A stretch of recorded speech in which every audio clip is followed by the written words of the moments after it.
So today we're talking to Dr. Dave Nichol from Roundwood Vets. Hi, Dr. Dave. Hi Emma, how are you? Good, thank you. And we have some questions for you about pedigree hybrids and whether or not they're a good idea. So I just wanted to start by asking you, for those of us who don't know or aren't really sure, what is a pedigree hybrid?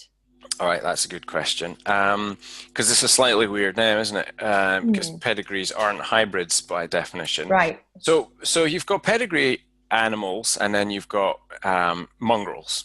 Okay, and pedigree are what we consider to be purebred animals. That is, genetically, they're bred in a certain way to get a certain look, and they have very, very closed, what we call stud books, so you're not really allowed to breed and be registered with the Kennel Club unless you do the right things, jump through the right hoops in order to preserve the way certain breeds look and act and behave. On the other hand, you've got mongrels, and that's really, we call them the Heinz 57 or the Bitsas. They're just crosses of all sorts of breed shapes and sizes. And so if you go to the pound, for example, you'll see very few pedigrees. You'll see lots of mongrels. Now, when we talk about a pedigree hybrid, then I think we're somewhere in between the two, because these are animals that have specifically been bred to create almost like a new breed or a sub-breed. Now, to us vets, they are mongrels, but they are attracting an awful lot of fans because people are breeding to try and get the better components of the other pedigree animals.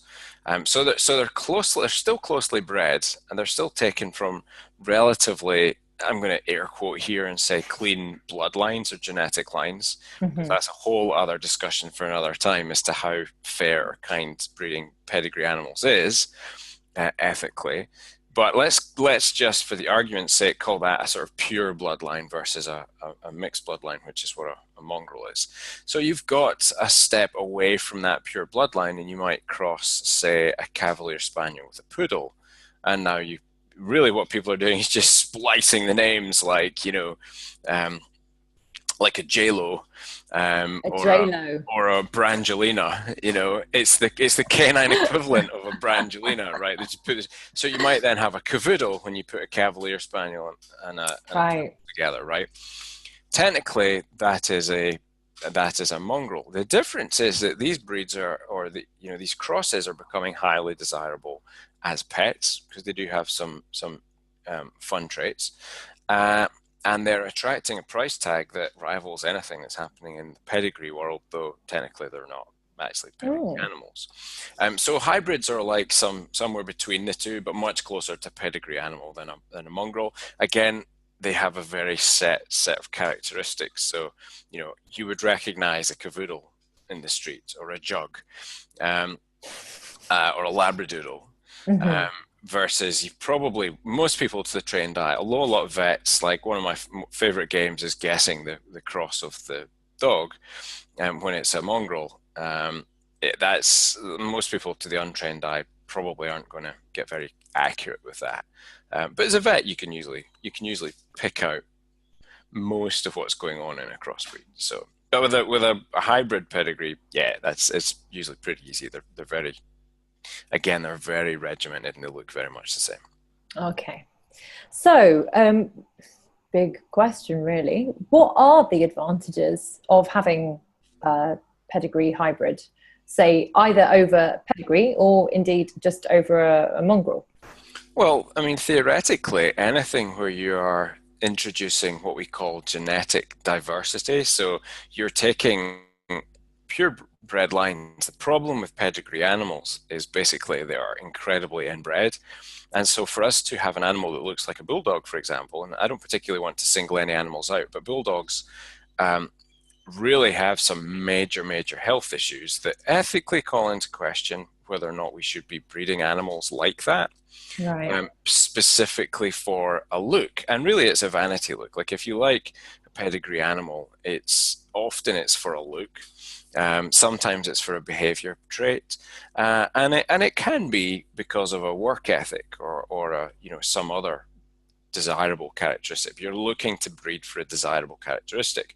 And we've been doing this for millennia, you know, like, so this is nothing new. It's not like a sudden fad that we now want to have designer animals. Like, we've been doing this for a long time.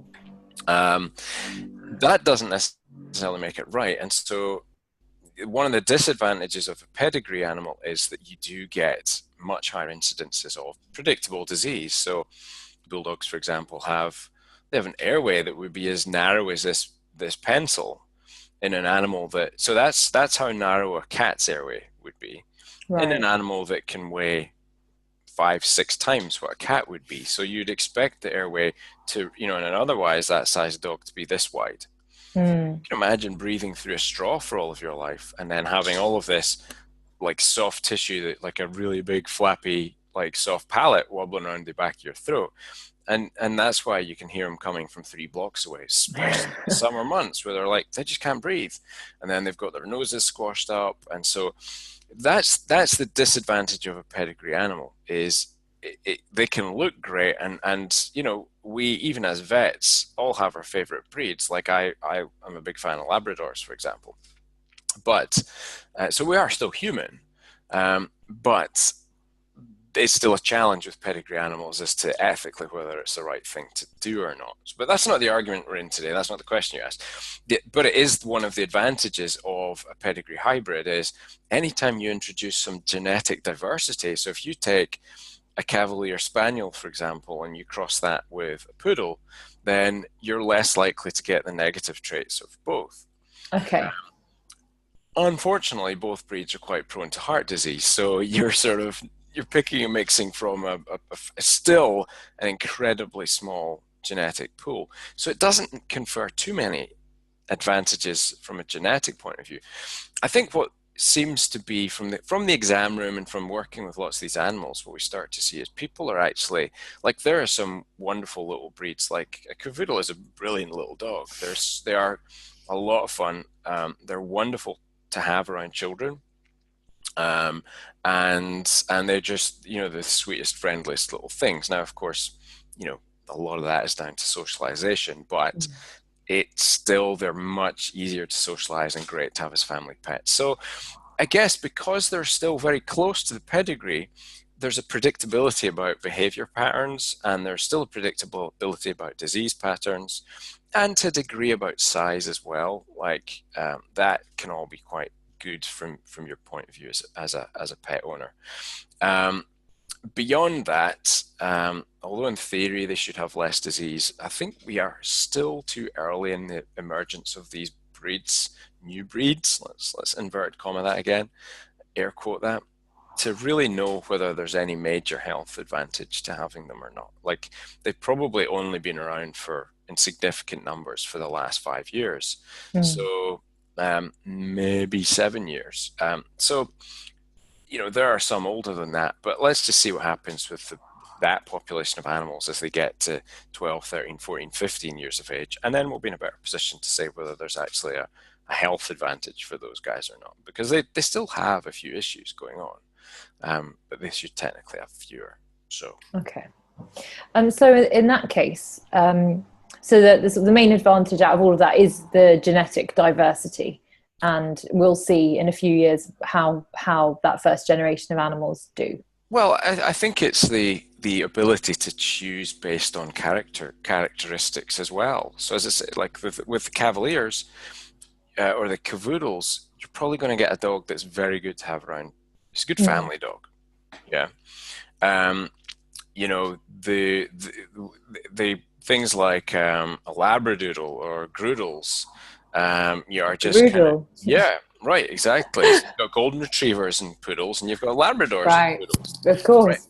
Right. You know, again, you've got Labradors, as you know, are hungriest dogs on planet Earth, super friendly.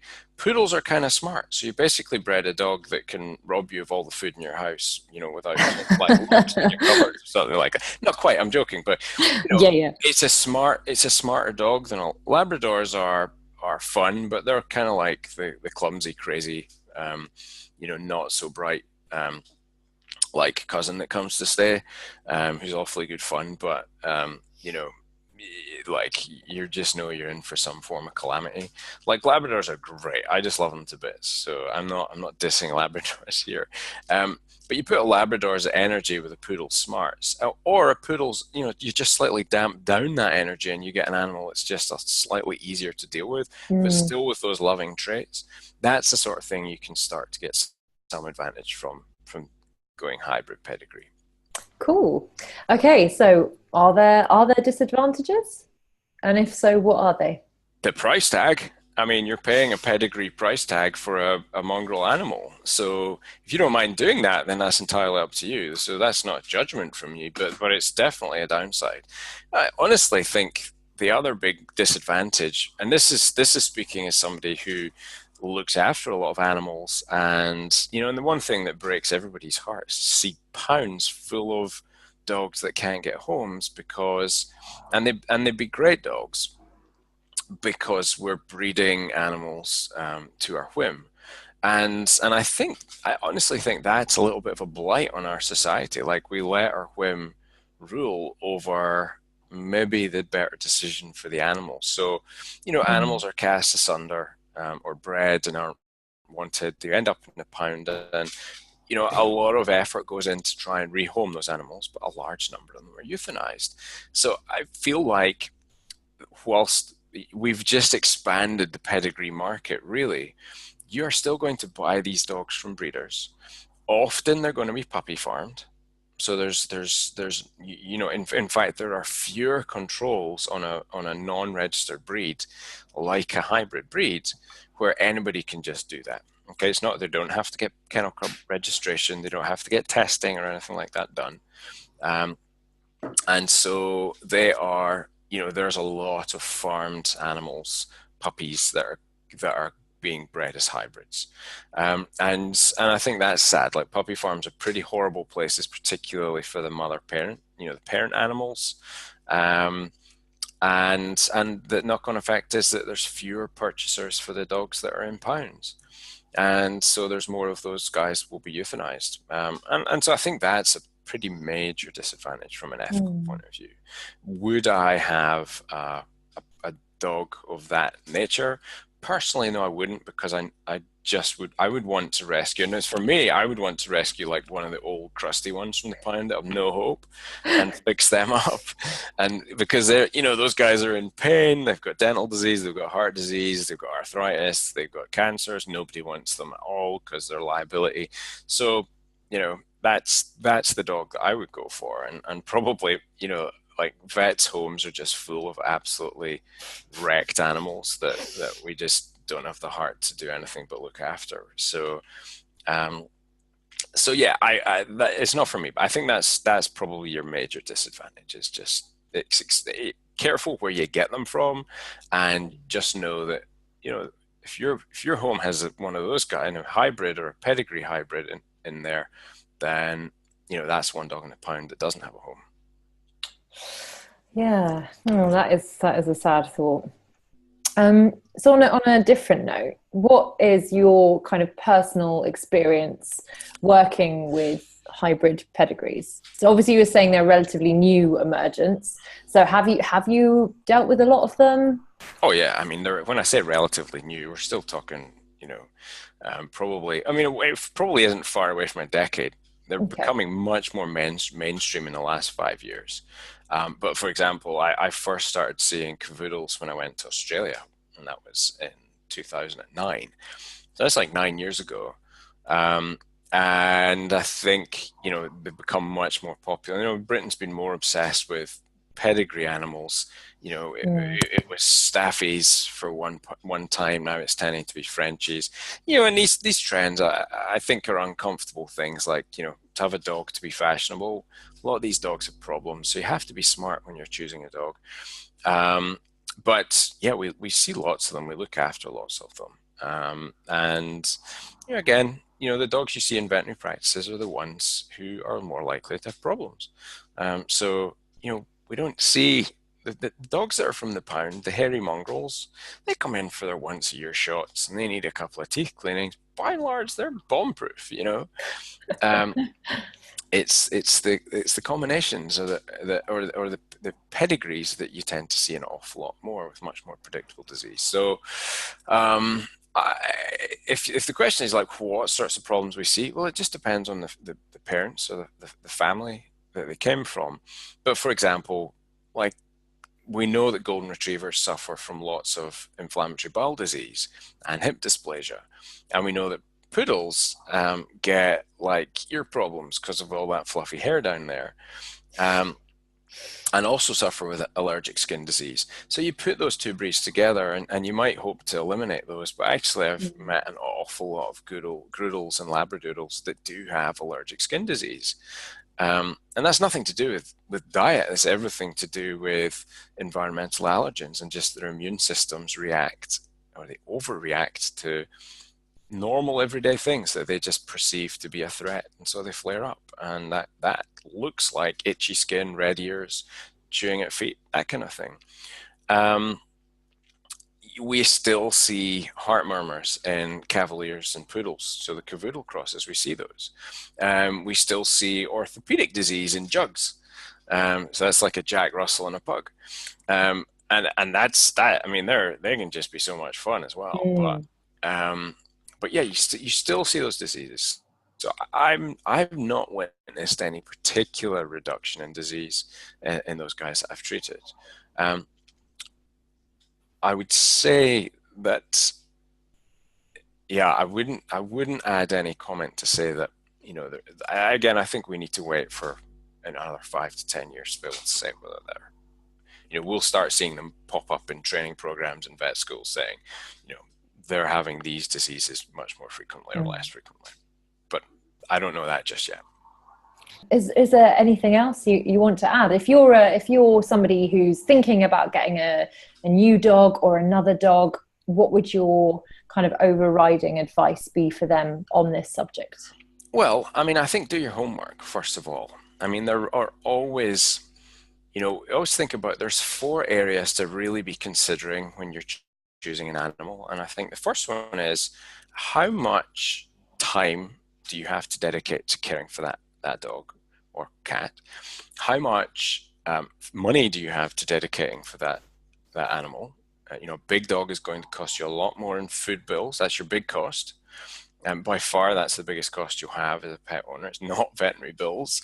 You can get unlucky and have big vet bills, but for the most part, food costs are going to be your biggest expenditure. Particularly if you get an insurance policy with them to make sure that covers you whenever they get sick. So that's kind of a good idea.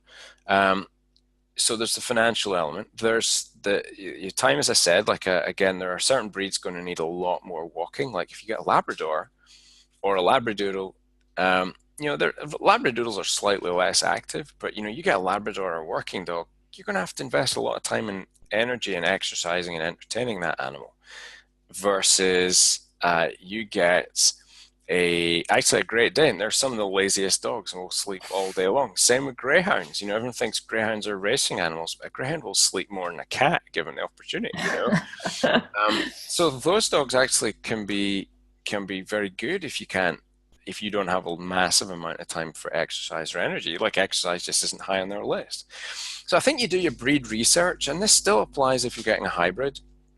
Is that they're being bred for a reason. They've become popular for certain traits, and so I think what you have to do is get used to what those traits are and see how that matches up to your various budgets. So you've got money, you've got financial, I mean, you've got emotional budget in there as well. Some of these dogs can suffer with separation anxiety. Okay. The Cavoodles, okay, again, this is all socialization, but they can be very prone to it. Like you leave them alone and they can get kind of anxious and do some damage or get upset or howl or wail. So, you know, emotionally, how ready are you to commit to that? I mean, that can be said of any breed of dog, though, not just that particular breed. And then physically, I think what can you cope with as well? So I mentioned a Great Dane. Like if you're little or old and can't walk, like it might not need a lot of walking, but if it decides to go, you'll be able to hold that dog. Or if you've got an animal that might become arthritic, let's say a larger breed dog might become arthritic and you live like up 3 flights of stairs. Well, how are you going to manage that you know, if you're getting a puppy, then that might be 10 to 15 years away. But if you're getting an older animal, then it might be a lot closer than you think. So I think do your research and come at it from those 4 budget areas, if you like: money, time, emotional budget, and physical ability. But there are some standout ones. Like if like I say, I think cavoodles are great little family dogs. And oftentimes when people say, "What dog's good with a family?" I'll say a dog like that. Like there's very little can really go wrong if you socialize those guys well. And by socialization, I mean go to good puppy trainings. Go one where they understand what real socialization is all about. Educate yourself. We have a great book on our website, and you can get from the practice called Puppy Dog Tales that Dr. Hannah put together, and we go through a lot of the breed characteristics. It's more for purebreds, but there's a ton of great information in that book for all puppy owners, regardless of is it pedigree, hybrid pedigree, or mongrel. Like, that's still a great book for you to tap into some excellent knowledge and training advice. There's email courses on our website that you can download on how to train your puppy. Our nurses are always delighted to take calls like that. They love taking calls about puppies all day long, right? Yeah. And same with their vets. If you're getting a new dog and you're booking it into Roundwood Vets, then we can answer all of these questions for you. But the thing we really want you to do is ask the questions, do your research, understand what you're getting into, make a budget before you get involved with pet ownership, because what you don't want to do is end up making a poor choice and having that animal go to the pound. That's the disaster, and unfortunately it's not an uncommon situation. So don't buy a dog that's going to be very expensive for you. Budget for insurance, budget for food, budget for the wellness vet bills you'll get. They won't be a huge amount per year. On average, it's going to cost you maybe £1,000 to £1,500 to look after your dog each year in food bills, grooming, accessories, veterinary bills, and insurance costs. So can you afford £1,500 a year? If you can, great. That's about how much it's going to cost you. It's not a lot of money per year, but set it aside. And if you don't spend it, great, good for you. But have it there if you need it. So that's my advice. Brilliant. Thank you so much. Hopefully that will be really helpful to all of our Roundwood Vet clients and anybody thinking about hybrid pedigrees or just a new dog, actually.